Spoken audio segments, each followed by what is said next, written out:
Hello friends, welcome back to my channel pencil sketch.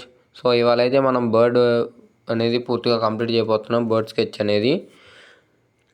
So already bird అనేది ఫుల్గా అయిపోయింది, ఇంకా బ్యాక్గ్రౌండ్ ఉన్న లీవ్స్ అండ్ బ్రాంచెస్ గీస్తేనే కంప్లీట్ అయిపోయింది ఇంకా. సో నేను వచ్చేసి అది బ్యాక్గ్రౌండ్ ఆ పోర్షన్లో లీవ్స్ అనేవి బ్లర్గా ఉన్నాయి కాబట్టి నేను గ్రాఫైట్ పౌడర్ అయితే యూస్ చేశాను. సో దానివల్ల ఏంటంటే మనకు పోర్షన్ అనేది తొందరగా కంప్లీట్ అయ్యిద్ది అండ్ అలాగే మనం అనుకున్న టెక్స్చర్ అనేది వచ్చింది. ఇదేంటంటే దీంట్లో బ్లర్గా ఉంది, అంటే బ్యాక్గ్రౌండ్లో అనేది బ్లర్ అయ్యింది. సో దానివల్ల ఏంటంటే డీటెయిలింగ్స్ ఉండదు దాంట్లో, కాబట్టి ప్లెయిన్గా ఉంటుంది. సో దానికోసం ఏంటంటే మనం పెన్సిల్తో కాకుండా ఈ గ్రాఫైట్ పౌడర్ యూస్ చేస్తే కొంచెం సింపుల్గా అండ్ ఫాస్ట్గా అయిపోయింది మనకు అనేది. సో ఈ బ్రాంచెస్కి వచ్చేసరికి కొంచెం వర్క్ చేయాల్సి ఉంటుంది మనం. సో ఇక్కడ లీవ్స్ వచ్చేసి కొంచెం డీటెయిలింగ్స్ ఉన్నాయి కాబట్టి నేను పెన్సిల్ యూస్ చేశాను అండ్ అలాగే బ్లెండింగ్ స్టంప్తో బ్లెండ్ చేశాను.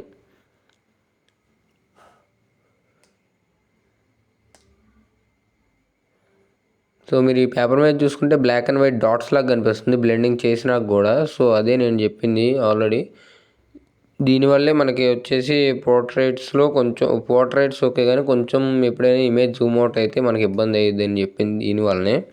అండ్ అలాగే ఇప్పుడు సపోజ్ ఇలా గ్రాఫైట్ పౌడర్ యూస్ చేసి బ్రష్తో బ్లెండ్ చేసామంటే పూర్తిగా బ్లెండ్ అయిపోయింది. ఆ బ్లాక్ అండ్ వైట్ అనేది మనకి కనిపించదు, బ్లాక్ అండ్ వైట్ డాట్స్ లాగా. కాకపోతే ఏంటంటే డీటెయిలింగ్స్ ఇచ్చేటప్పుడు, హైలైట్స్ ఇచ్చేటప్పుడు మోనోజర్ ఎరేజర్తో కానీ నార్మల్ నీడెడ్ ఎరేజర్తో కానీ మామూలుగా హైలైట్స్ ఇచ్చేటప్పుడు ఏంటంటే ఇబ్బంది అయ్యిద్ది మనకి. 4-5 సార్లు రబ్ చేయాల్సి వచ్చింది. ఒకసారి నొక్కగానే అంటే ఎగుడు దిగుడుగా ఉంటుంది కదా, కొంచెం పైకి కిందకి అలాగా. పేపర్ అనేది కొంచెం రఫ్ సర్ఫేస్ ఉండడం వల్ల స్మూత్ ప్లెయిన్గా కాకుండా. సో దానివల్ల ఏంటంటే ముందు పైన ఉన్న ఏరియా వరకు ఎరేజ్ చేస్తే కానీ లోపల కొంచెం ఎక్కడైతే కొంచెం లోపలికి ఉంటుందో ఆ ఏరియా అనేది రబ్ అవ్వదు. సో దానివల్ల మనం 4-5 సార్లు చేయాల్సి వచ్చింది. దానివల్ల ఏంటంటే మనకి ఇమేజ్ అనేది డిస్టర్బ్ అయ్యిద్ది అలా ఇస్తుంటే. సో అందుకని వచ్చేసి నేను పోర్ట్రేట్స్ వరకే, ఐ మీన్ కొంచెం జూమ్ ఇన్లో ఉన్న ఇమేజెస్ వరకు అండ్ అలాగే లేకపోతే ఇలాంటి బర్డ్స్ కానీ యానిమల్స్ కానీ అయితే గీయడానికి బాగుంటుంది. లేదంటే పెయింటింగ్స్కి అయితే ఇంకా బాగుంటుంది, ఎందుకంటే పెయింటింగ్స్ అనేది మనం ఫుల్ఫిల్ చేస్తాం కాబట్టి పెయింటింగ్స్తో మనకి ఇబ్బంది ఉండదు. కాకపోతే పెన్సిల్ స్కెచెస్లోనే కొంచెం జూమ్ అవుట్ ఉన్నాయి, కొంచెం డీటెయిలింగ్స్ ఎక్కువ ఉన్నాయి. దీంట్లో అయితే కొంచెం కష్టమైద్దనే చెప్పాలి నాకు.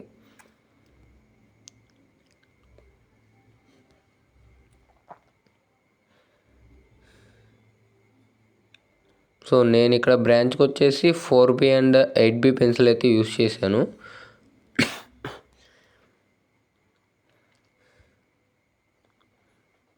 మనకు ఎక్కడైనా కూడా హైలైట్స్ అండ్ డార్క్ టోన్స్ అయితే కంపల్సరీ చూసుకోవాల్సినవి. సో అవి సరిగ్గా లేకపోతే మనం ఎంత షేడింగ్ చేసినా కూడా మనకి ఆ లుక్ అనేది పర్ఫెక్షన్ అనేది రాదు. కాబట్టి మెయిన్ మనం ఫోకస్ చేయాల్సింది డార్క్ టోన్స్ అండ్ హైలైట్స్ మీద. మిడ్ టోన్స్, లో టోన్స్ మీద చేయొద్దని చెప్పట్లేదు, కాకపోతే మెయిన్ మనకి చూసుకోవాల్సింది ఏంటంటే dark tones and highlights.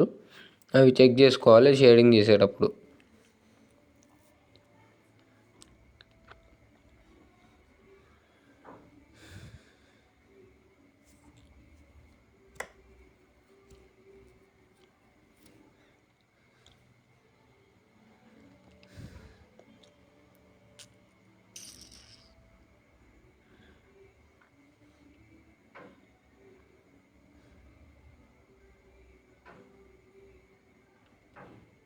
And అలాగే మనం మోనోజీరో ఎరేజర్ వాడడం ఎప్పుడు ఇబ్బంది అయ్యిద్ది అంటే ఎప్పుడైతే మనం బ్లెండింగ్ స్టంప్తో చేస్తామో బ్లెండింగ్ అనేది, సో అక్కడైతే మనకు కొంచెం ఇబ్బంది అయ్యిద్ది. ఎందుకంటే బ్లెండింగ్ స్టంప్ వాడేటప్పుడు మనం కొంచెం ప్రెషర్ అయితే అప్లై చేస్తాం.